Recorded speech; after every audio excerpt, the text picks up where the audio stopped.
So we're setting up teams at this point. It's gonna be interesting seeing how this plays out, especially for like the Kengan Association, right? Like how many teams, what will the composition be, and how many members, because I don't know if there's like a team limit, which is something I'll talk about in this chapter, but let's just go straight into it. Chapter is called I Gotta Go, and it starts off with Akiyama sort of clarifying more of the rules of course, the upcoming match. And we get a few clarifications here. First of all, if the device gets destroyed, the coin, then whoever willfully destroyed the coin will be disqualified. And if it gets destroyed by mistake, or even of course on purpose as well, the match will have to stop and the coin will have to be replaced. Another thing that also gets clarified is, hey, what happens if you actually eat the coin? You know, try to keep it inside your own body. Now this is very interesting. This is kind of like assuming that there's like a no-kill rule. Like, for example, like Shen can't just, you know, kill you and get the button or the coin. But even in that case, you can't do that. And the person who's asking these questions is of course Rito, and it seems like Ryuki's also there as well. Now Ryuki, we know he tends to be on the sneakier side of doing things, but Akiyama's like, guys, stop trying to circumvent the rules. They're trying to find a way to get a W over, you know, Shen Wulong without having to actually fight them. And they're pretty hyped up. They're gonna try to think of ways to do this. I wonder if that will actually go anywhere though, because it's almost played off like a joke. But could they actually find a good loophole around the game that could actually help their team? And we see that Koga is with them as well as Kokoro. And Yamashita, you know, he's also at the back as well, and he's noticing that there's a lack of tension when it comes to this, and he doesn't know how to interpret that exactly. Of course, being stressed about the situation won't help, so I guess having a more positive attitude is probably just better overall. And they're just going over the rules with the fighters that are there. So you have Koga, Ryuki, Rito, and Kokoro. And Kokoro, he starts asking a clarifying question. And this is about how you actually get disqualified when the zones start getting closed off. But Kokoro wants, you know, to know specifically, like, is it like a body part being out of zone that will just completely disqualify you? So let's say your finger goes outside the zone, are you disqualified then? Does it have to be like half your body? Does your whole body actually have to be in the disqualified zone?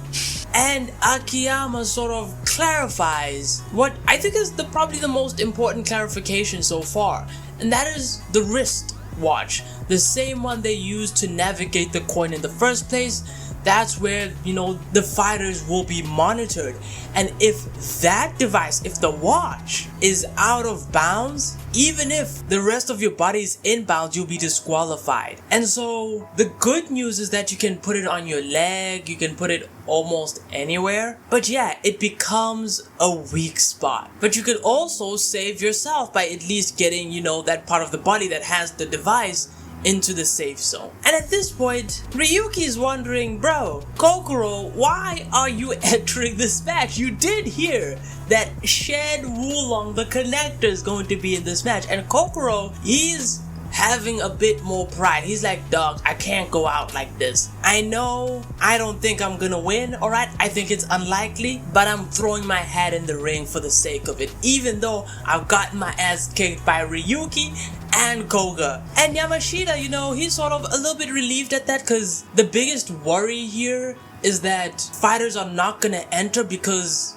they know Shen Wulong's on the team. You don't want that smoke. You're gonna get absolutely destroyed probably. But you know, you have, you know, your average jobber like Kokoro who has enough guts to go in there, which is not what I can say for the next group. And this is when we transition over to Toda's museum. He has like an art museum and he's meeting up with his fighters. He's there with Nogi as well. And they're basically announcing registrations are open, boys. You know how it is. You heard the rules. I'll get you whatever you want, right? There's like 1 billion won. There's all this stuff. How about it? And crickets. The fighters there they have no motivation to go out there and get their asses whipped by Shen Wulong. Now this is a little bit expected because we have to remember that Purgatory fighters, they're likely there for the money and also the safety that Purgatory provides even as an underground fighting organization. And so just by those influential factors that's your average Purgatory fighter. You're not gonna get a Kokoro type of guy or a Koga type of guy. And even Koga was like, I don't know about this, bruh. He was talking with Ryuki. He was like, bruh, do we actually stand a shot? Like, should we actually enter this? You know, before Shen Wulong himself came in and visited them. And so, even though Purgatory as like an underground fighting promotion is just as big as the Kengan Association, their team only comprises of mostly just A-listers. And we see here Lolong, Medel, Toa, you know, we have the Purgatory boys here. Even Jose is here. And Medel, you know, he references the fact that, of course, they're turning chicken. And Lolong, you know, he's maintaining composure as he usually does. He's like, look,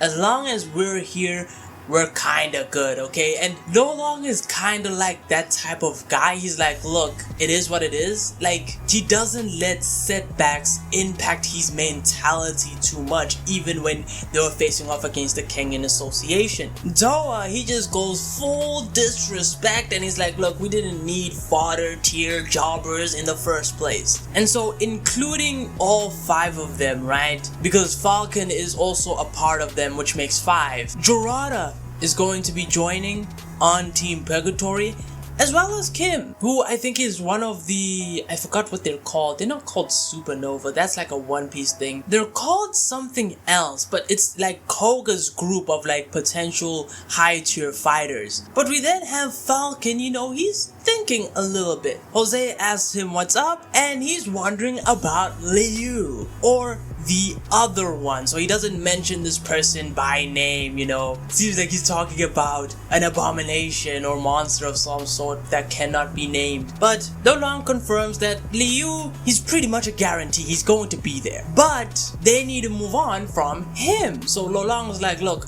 we ain't got time, we can't be doing this with this man. So it seems like this is someone that is not active in Purgatory. That's how it sounds like. That's how Lolong is making it sound like. Cause he's basically, the way he sounds, he's like, he's fed up with, right? He doesn't want to deal with him anymore. And that means they've been dealing with him before that. And Lolong just says his career as a gladiator is dead. Harsh words from Lolong, trying to be like, guys, let's focus on the prize here. But then we transition over to a hospital and we see Liu. He's visiting someone in the actual hospital. Now, I was thinking there might be a few people, but unless we're about to go with the biggest subversion in the series, right? Like, unless we're going to hear about, was it the Azure Skies again? I forgot his name, bro.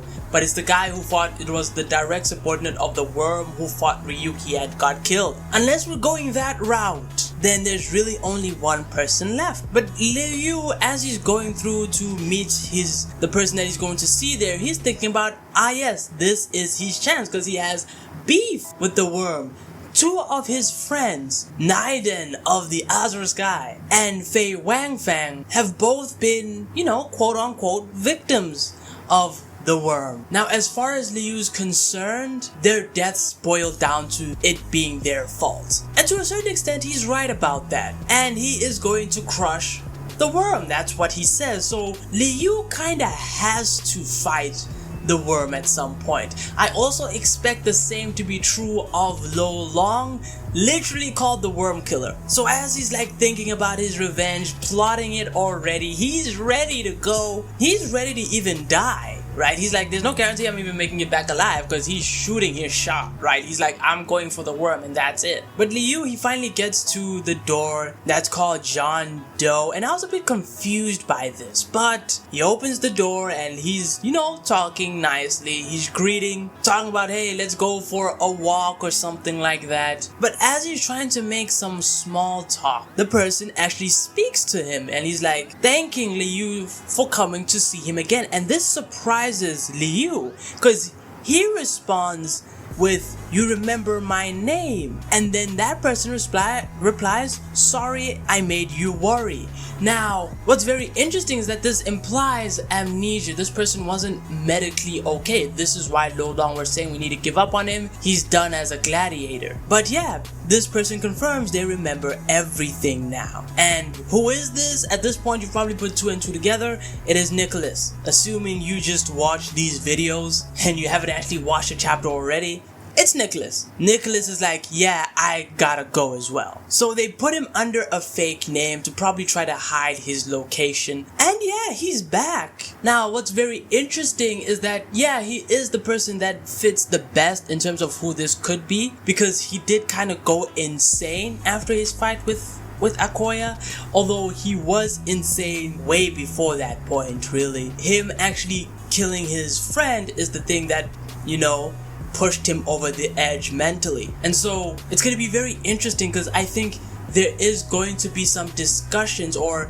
this is going to get unpacked, that this probably has to do with the worm. Because why would you bring Nicholas or Jean back at this point? You know, he could have come back at any other point in the story, but he comes back now. And his backstory, we still don't know why the real Nicholas came, you know, did what he did. He killed civilians, he killed soldiers, he did all of this stuff. And so Nicholas, I think there might be stakes for him in this arc. There might be stakes against the worm and the philosophy, and this is what he has in common with Liu. The question will be if he will actually join the Purgatory team, because on the one hand, you could have, as Lolong said, you know, even though he said it for different reasons, Jean might just not be a gladiator anymore. He might just not want to do that. He might want to go rogue. But we'll see how that goes. It's going to be interesting seeing all the other teams that come out from this, if there are any teams, because you're gonna have people that are going rogue. Because I think it's implied that, you know, Ryuki, Koga, Rito, and even Kokoro, they're not necessarily a team. They're more like the fighters that wanted to, you know, hear the rules get clarified, something like that. We do have a confirmed team that is being Purgatory, so we'll see if any other teams pop up, and it'll be very interesting to see how this goes. But yeah, the build to the match is now here, right? We're pretty much done with the training arc. And yeah, don't forget to like and sub, and until next time, take it easy.